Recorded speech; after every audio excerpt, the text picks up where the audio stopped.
Hi అండి, welcome to Telangana recipes. ఈరోజు మనం పులిహోర పులుసు ఎలా తయారు చేసుకోవాలో తెలుసుకుందాం. ముందుగా చింతపండును తీసుకొని ఒకసారి వాష్ చేసి ఆ తర్వాత చింతపండు మునిగేంత వరకు వాటర్ వేసుకొని 1 గంట సేపు నానబెట్టుకోవాలి. ఆ తర్వాత చేతితో ఈ విధంగా కలుపుకొని రంధ్రాలున్న జల్లెల్లోకి వేసుకొని చింతపండు రసాన్ని వడకట్టుకోవాలి. చూడండి, ఈ విధంగా చింతపండు రసాన్ని వడకట్టుకోవాలి. వాటర్ అనేవి ఎక్కువగా వేయకూడదు. వాటర్ ఎక్కువగా వేస్తే మనకి పులుసు రెడీ అవ్వడానికి టైం చాలా పడుతుంది. ఈ విధంగా చింతపండు రసాన్ని తీసి పక్కన పెట్టుకోవాలి. చూడండి, ఇప్పుడు ఇందులో కొద్దిగా కరివేపాకు, చింతపండు పులుపుకి తగినంత ఉప్పు, 4 పచ్చిమిర్చీలు విరుచుకోకుండా వేసుకోవాలి.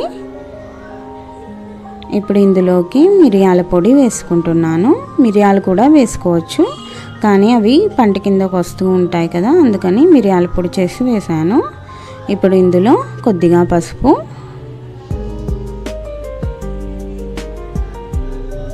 దీనిలో 1/2 కప్ వరకు ఆయిల్ వేసుకోవాలి. ఇప్పుడు ఇవన్నీ బాగా కలిసే విధంగా మిక్స్ చేసుకోవాలి.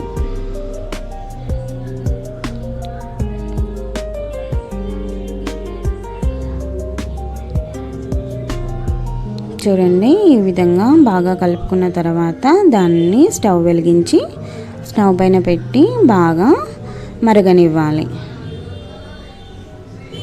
చింతపండు పులుసు ఎంత బాగా మరిగితే అంత ఎక్కువ టేస్టీగా ఉంటుంది అండ్ అంత ఎక్కువగా స్టోర్ చేసుకోవచ్చు. ఇది 6 months వరకు కూడా ఫ్రిడ్జ్లో పెట్టి వాడుకోవచ్చు. బయట పెడితే ఒక 1 month వరకు ఉంటుంది. వాటర్ ఎక్కువగా వేసుకోకూడదు. వాటర్ వేసుకుంటే మనకి ఎక్కువ రోజులు నిల్వ ఉండదు. చూడండి, చింతపండు తుకుతుకమంటూ ఉడుకుతూ ఉంది. మన పైన పడకుండా ఉండడం కోసం మూత పెట్టుకోవాలి.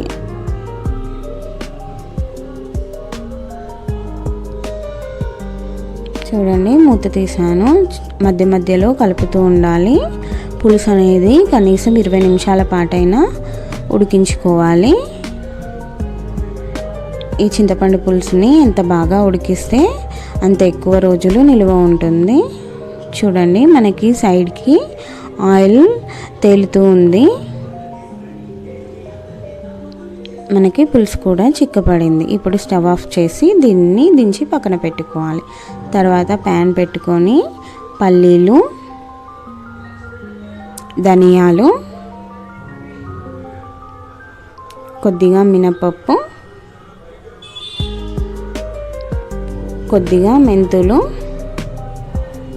కొద్దిగా జీలకర్ర,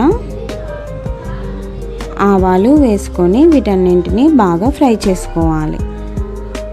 చూడండి, ఈ విధంగా ఫ్రై చేసుకొని చల్లారిన తర్వాత మిక్సీలో వేసుకొని పొడిలాగా చేసుకోవాలి. ఆ తర్వాత స్టవ్ వెలిగించి ప్యాన్ పెట్టుకొని అందులో 1/2 కప్ వరకు ఆయిల్ వేసుకోవాలి. ఆయిల్ హీట్ ఎక్కిన తర్వాత ఇందులోకి పల్లీలు, మినపప్పు,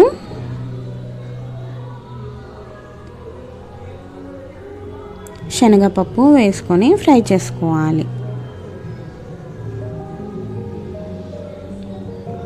ఇవి ఫ్రై అయిన తర్వాత ఇందులోకి ఆవాలు, జీలకర్ర వేసుకోవాలి.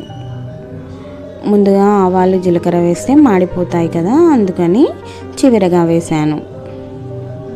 ఇప్పుడు ఇందులోకి ఎండుమిర్చిని వేసుకోవాలి. ఎండుమిర్చి ఫ్రై అయిన తర్వాత కొద్దిగా కరివేపాకు వేసుకోవాలి. పోపు అనేది మాడకుండా చూసుకోవాలి. దీని రుచి పోపులో ఉన్న చింతపండు రసం మరగడంలోనే వస్తుంది. ఇప్పుడు ఇందులోకి కొద్దిగా పసుపు వేసుకోవాలి. వీటన్నింటినీ బాగా మిక్స్ చేసుకొని మనం ముందుగా ప్రిపేర్ చేసుకున్న చింతపండు పులుసును అందులో వేసుకొని బాగా కలుపుకోవాలి. చూడండి, ఈ విధంగా బాగా కలుపుకోవాలి. కొంతమంది పోపులోనే చింతపండు గుజ్జును వేసి మరిగిస్తూ ఉంటారు. అలా అయితే పల్లీలు అనేవి మెత్తబడిపోతాయి. ఈ విధంగా అయితే పల్లీలు అనేది గట్టిగా ఉంటాయి. తర్వాత స్టవ్ ఆఫ్ చేసి మనము ప్రిపేర్ చేసుకున్న పొడిని ఇందులో వేసుకొని బాగా మిక్స్ చేసుకోవాలి. చూడండి, మనకి పులిహోర పులుసు అనేది రెడీ అయిపోయింది. దీన్ని రైస్లో ఏ విధంగా కలుపుకోవాలో చూద్దాం.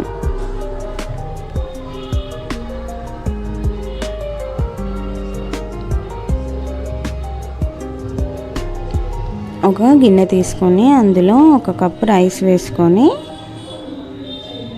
దీనికి కొద్దిగా పులిహోర పులుసుని వేసుకొని కలుపుతూ ఉండాలి.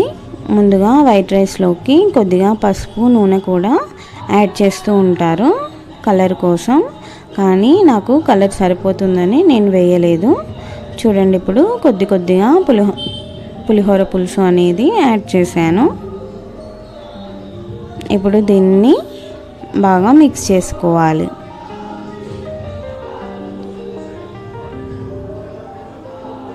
ఇది మనకి లంచ్ బాక్స్లో పెట్టడానికి కూడా చాలా బాగుంటుంది.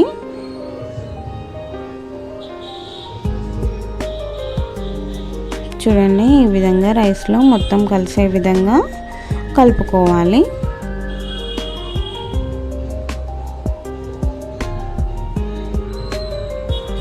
దీన్ని గుళ్ళల్లో ప్రసాదంగా కూడా పెడతారు మనకి. అది చాలా టేస్టీగా ఉంటుంది కదా. ఒకసారి ఇది ట్రై చేసి చూడండి. సేమ్ టు సేమ్ రెసిపీ అండి.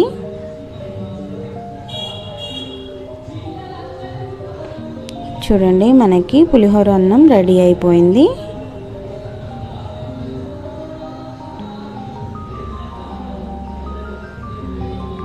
ఇప్పుడు మనకి పులిహోర పులుసుని ఏ విధంగా స్టోర్ చేసుకోవాలో చెప్తాను. ప్లాస్టిక్ బాటిల్స్లో పెట్టకూడదు.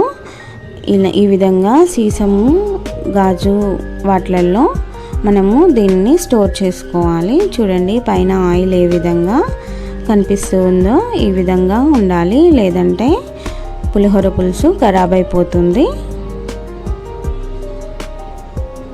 ఇప్పుడు దీన్ని ఫ్రిడ్జ్లో కూడా పెట్టుకోవచ్చు, బయట కూడా పెట్టుకోవచ్చు. మా వీడియో మీకు నచ్చితే లైక్, షేర్ అండ్ సబ్స్క్రైబ్ చేయండి.